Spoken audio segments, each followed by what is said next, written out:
Bienvenue à vous sur cette nouvelle vidéo. Aujourd'hui, je vous propose une recette de cassolette de boudin blanc avec une sauce aux champignons et aux châtaignes. Vous allez voir, c'est vraiment délicieux. Et on va directement commencer par préparer les champignons.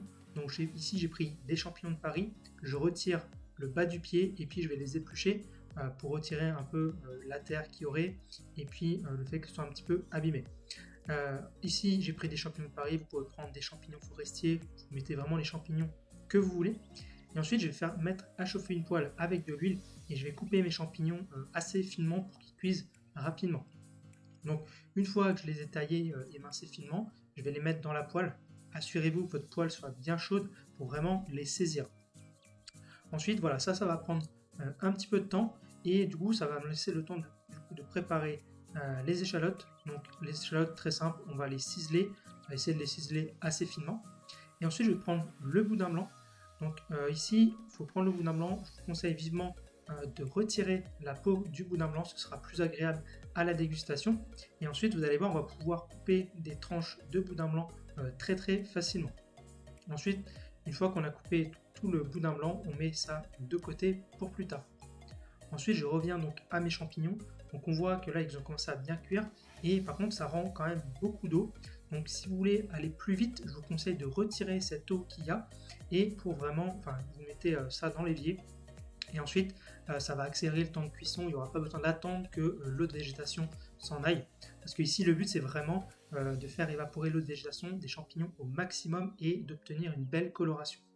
Ensuite, une fois que mes champignons, on voit qu'ils ont pris une belle coloration dorée, je vais ajouter une noix de beurre et je vais faire revenir mes échalotes donc dans le beurre et avec les champignons. Donc là, vous allez voir une très bonne odeur qui va se dégager. Voilà, je fais revenir les échalotes environ une bonne minute. Et ici, je vais déglacer avec de la bière.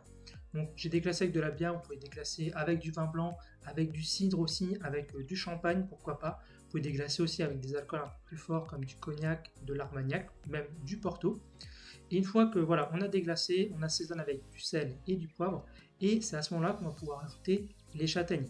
Donc voilà, j'ai mis à peu près une quinzaine de châtaignes. Je les broie un petit peu entre les doigts pour faire des petites brisures de châtaignes.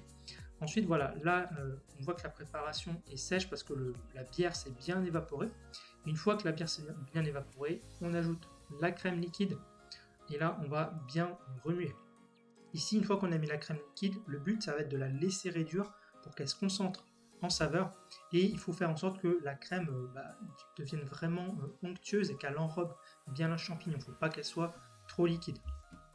Donc voilà, une fois qu'on a la bonne consistance de sauce, comme ici, là vous allez voir, votre sauce est vraiment très goûteuse. Moi j'aime bien y ajouter un peu de persil, ça va ramener un petit peu de fraîcheur. Alors c'est pas obligatoire, vous n'êtes pas obligé. Mais voilà, une fois qu'on a mis le persil, je mélange bien, je retire du feu pour éviter de trop cuire le persil. Et ensuite là, la préparation, la sauce est prête, il n'y a plus qu'à mettre ça au fond de petites cassolettes. Et du coup je remplis bien avec toute la sauce, hein, c'est pour 4 personnes environ.